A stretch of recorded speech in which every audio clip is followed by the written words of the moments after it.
Hey everyone, welcome back to the channel. In today's video, I'll show you how to install Apex Legends Mobile on your Android device step by step. So let's get started. If you search for Apex Legends Mobile on the Google Play Store and can't find it, don't worry, I'll walk you through the method that many people used when the game was region restricted. First, open the Google Play Store and download any trusted VPN app. Once it's installed, launch the VPN and connect to a country where the game was available, such as Australia.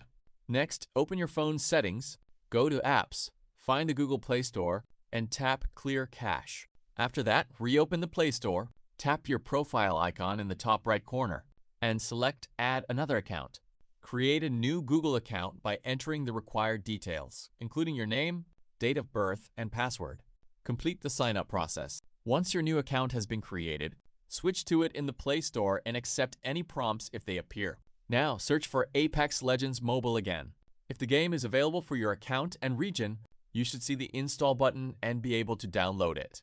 That's it for today's video. If you found this guide helpful, don't forget to leave a like, subscribe to the channel, and share this video with your friends. Thanks for watching, and I'll see you in the next one.